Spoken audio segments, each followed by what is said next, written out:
इसमें देखिए आप लोग क्लास स्टार्ट करने से पहले self confidence is a super power. Self confidence क्या होता है? आत्मविश्वास, है ना। आत्मविश्वास एक सुपर पावर है। Once you start to believe in yourself, अगर यदि एक बार आप अपने ऊपर विश्वास करना शुरू कर देते हैं तो मिरेकल्स स्टार्ट हैपनिंग, यानी आपको जादू होते हुए दिखने लगेगा। मतलब कहने का मतलब ये है ना कि आप अगर खुद पे विश्वास करते हो तो कुछ भी कर सकते हो। एनीथिंग, कितनी भी मुश्किल आए आप उसको सॉल्व कर सकते हो अगर खुद पे विश्वास है तब। तो आपको क्या करना है? सेल्फ कॉन्फिडेंस, अपने ऊपर विश्वास रखना है। ये आपकी सुपर पावर है, ठीक है। ये चीज ध्यान रखिएगा। इसके बाद देखो आज का अपनी क्लास का जो टॉपिक है वो है verb and its types in detail.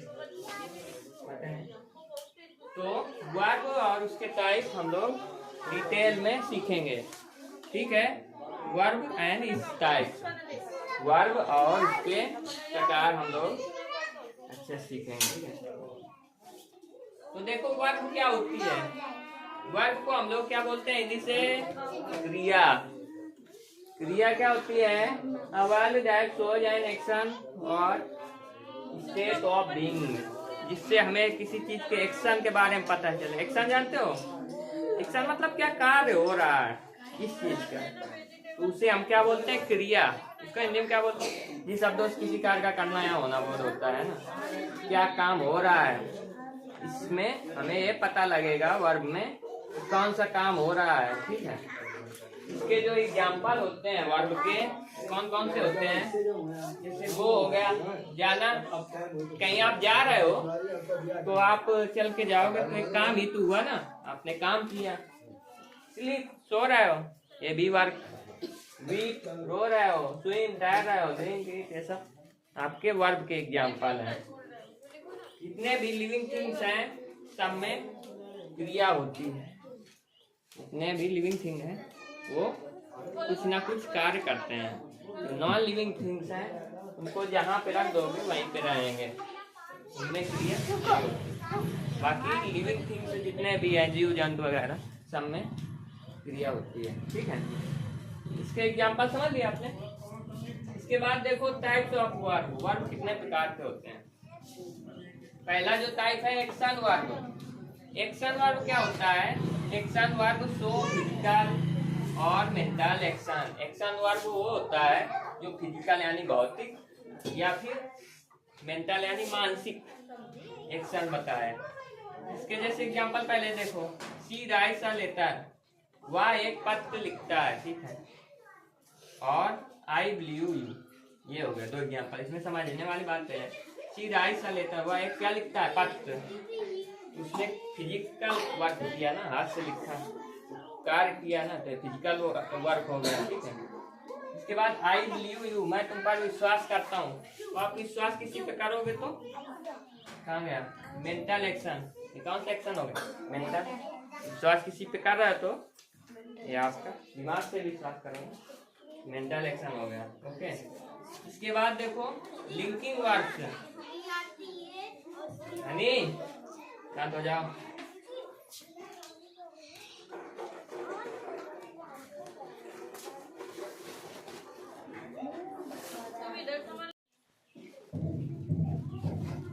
तो देखिए इसमें लिंकिंग वर्ब्स क्या होती हैं?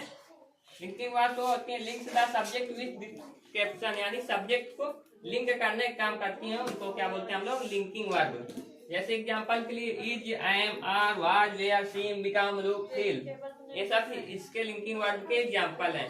लिंकिंग वर्ब का मतलब आप समझ में आएगा आपको। जैसे देखो सी इज अ टीचर, ठीक है। सी इज अ टीचर, वह एक अध्यापक है। इसमें सी किसके साथ जुड़ा है? टीचर के साथ। ये जोड़ने का काम कौन कर रहा है? कर रहा है ना। सी इज अ टीचर, वह एक टीचर है। बात किसके बारे में हो रही है? किसी के बारे में हो रहा है जिसके बारे में भी वो उसके बारे में हो रहा है कि वह टीचर है। उसको जो सेंटेंस है इसको जोड़ने का या लिंक करने का काम क्या कर रहा है? इज। ये जो जोड़ने का काम करते हैं लिंकिंग वर्ब बोलते हैं, ठीक है। अगला देखो, ही बिकम एंग्री, वह क्रोधित है। ठीक है, ये जो बिकम है ना, ये जोड़ने का काम कर रहा है ना आपका, तो ये लिंकिंग वर्ब हो गया। जैसे देखो एग्जांपल लिखवाया है ना, लिखना बंद कर दीजिए। इसके बाद देखिए हेल्पिंग वर्ब क्या होती है। हेल्पिंग वर्ब या इसी को एक्जुलरी या बोलते हैं। ठीक है, हेल्पिंग वर्ब वो होती है, helping verb help the main verb from tenses for tenses questions. यानी हेल्पिंग वर्ब वो होती है जो किसी टेंस में यूज की जाती है। टेंस में आप लोग हेल्पिंग वर्ब का यूज करते हैं, जयमार है ना। और किसी से क्वेश्चन पूछने के लिए हेल्पिंग वर्ब लगा के आप लोग क्या करते हैं, सेंटेंस को किसी को अगर बनाना है कोई सेंटेंस, आप लोग हेल्पिंग वर्ब का यूज करके बनाते हैं कोई सेंटेंस। बिना हेल्पिंग वर्ब के हम लोग सेंटेंस नहीं बना सकते। टेंस बनाना है तो हेल्पिंग वर्ब, कोई क्वेश्चन बनाना है तो हेल्पिंग वर्ब, है ना। तो हेल्पिंग वर्ब का मतलब समझ गए आप लोग। एग्जाम्पल के लिए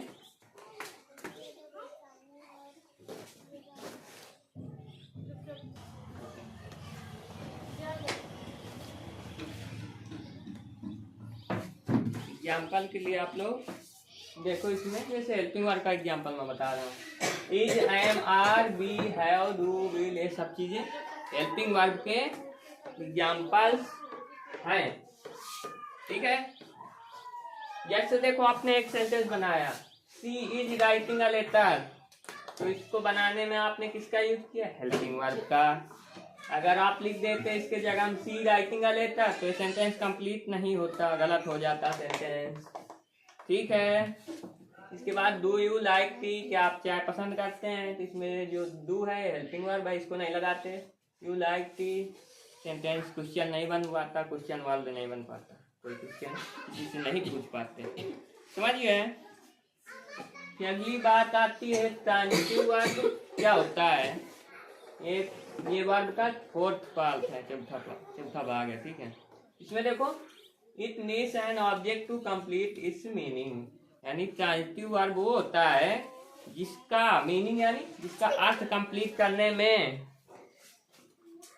जिसका अर्थ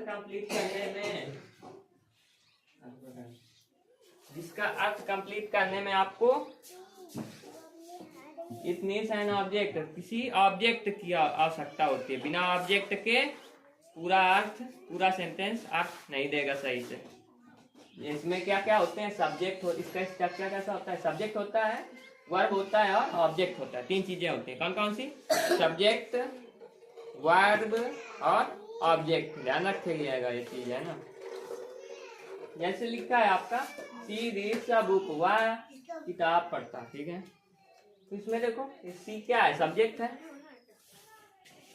सी क्या है, आपका सब्जेक्ट हो गया। ठीक है, ये जो रीड्स लिखा है क्या है, वर्ब है, और ये क्या है, ऑब्जेक्ट है। तीनों चीज है। अगर मैं कह दूं सी रीड्स अ बुक, अगर बुक हटा दूं, सी रीड्स आ, इतना बचेगा। वह पढ़ता है एक, क्या, यही नहीं पता चलेगा बिना ऑब्जेक्ट के। लेकिन अगर इसी जगह बुक, पेन, कॉपी कुछ भी लिख दो, सब्जेक्ट भी हो गया, ऑब्जेक्ट भी हो गया, पूरा अर्थ कंप्लीट होगा ना, इसका पूरा अर्थ देगा, तब मतलब कि सब बुक वह किताब पढ़ता है, पूरा कंप्लीट हो गया सेंस। तो ट्रांजिटिव वर्ब वो होते हैं जिसमें सब्जेक्ट होता है, वर्ब होता है, ऑब्जेक्ट होता है, तीन चीजें होती है, ध्यान रखिएगा।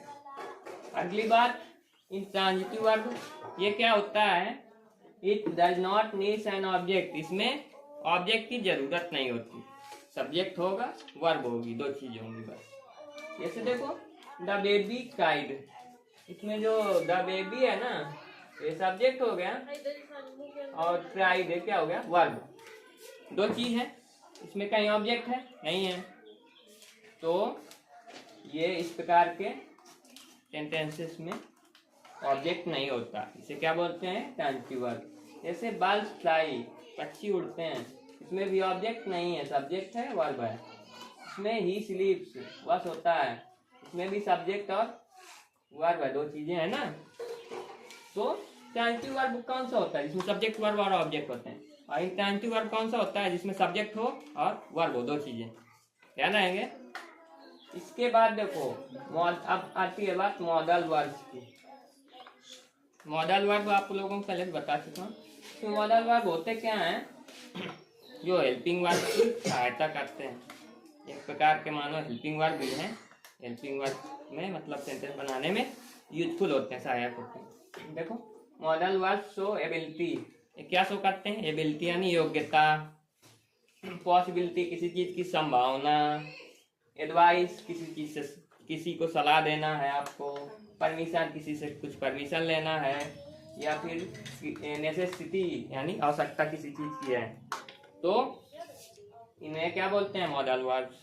ठीक है, मॉडल वर्ब्स कितने होते हैं, can, could, may, might, shall, would, will, would, ought to, बहुत सारे होते हैं। ठीक है, इट इज लिखा है इसी वजह से। जैसे एग्जांपल में देखो, आई कैन स्विम, मैं तैर सकता हूँ, तो ये आपकी एबिलिटी हुई ना, मैं तैर सकता हूँ, है ना, मतलब कि आपकी एबिलिटी है कि आप तैर सकते हो किसी चीज में, तो ये क्या हो गया, एबिलिटी। जैसे यू शुड स्टडी, आपको पढ़ना चाहिए, मैंने आपको जैसे बोला, जैसे भूमि है नहीं पढ़ रहे, मैंने इनको बोला कि यू शुड स्टडी, आपको पढ़ना चाहिए, तो मैंने इनको क्या किया, एडवाइस किया। समझ गए। अगला देखो, इट मे रेन, ये क्या है, पॉसिबिलिटी है, किसी चीज की संभावना यानी वर्षा हो सकती है। अदिति में वीप, अदिति यानी मैं बोल दूं अदिति रो सकती है, यानी इसकी संभावना है ना, अदिति को बोल दिया, मान लिया हमने, अदिति में वीप, ये किसी इनकी संभावना हो गई ना, रो सकती है, पॉसिबिलिटी। ठीक है, you must obey the rules, जैसे मैंने बोल दिया सभी स्टूडेंट्स से, you must obey the rules, आपको जो कोचिंग के रूल्स हैं उनको पालन करना, उनका पालन करना है या ठीक है, मानना है, पालन करना है, तो ये नेसेसिटी यानी आवश्यकता। बताइए यहाँ तक किसी को कोई दिक्कत। कल की क्लास जो होगी उसमें मैं मॉडल वर्ब है ना पूरे को एक साथ बताऊंगा, क्योंकि जो मॉडल वर्ब होते हैं वो बहुत ही कंफ्यूजिंग भरे होते हैं, उनमें इतनी कंफ्यूजिंग होती है कि बच्चे क्लास 12 में पहुंच जाएंगे, समझ में ही नहीं आता कि अंतर क्या है। कैन भी उसी तरीके, वो भी अंतर ही नहीं समझ में आता। मैंने पिछली क्लास में बताया था, आप लोगों को एक एक करके बताया था, अंतर समझ में आया था, नहीं आया, लेकिन अंतर समझ में कब आएगा, जब एक साथ बताए जाएंगे तब समझ में आएगा ना। जैसे कोई चीज है आपके पास, मान लो आपके पास 2 पेंसिल है ना, तो दोनों सेम कलर की हैं, सेम साइज है सब कुछ, लेकिन हल्का सा एक उसमें उसकी मान लो थोड़ा सा कमी है, एक पेंसिल में थोड़ा सा वो बीच से क्रैक है, तो ऐसे दूर से देखोगे नहीं समझ में आएगा, लेकिन जब दोनों सामने रख के देखोगे तब अंतर समझ में आएगा ना, ऐसा होता है ना। इसी प्रकार से मॉडल वर्ब्स भी इसी प्रकार से होते हैं, तो इनको समझने के लिए जब पूरे मॉडल वर्ब्स एक साथ बताऊंगा पूरे चार्ट वाइज, तब आपको अच्छे से समझ में आ जाएंगे। ओके, तो ठीक है, मिलते हैं अब अगली नेक्स्ट क्लास में।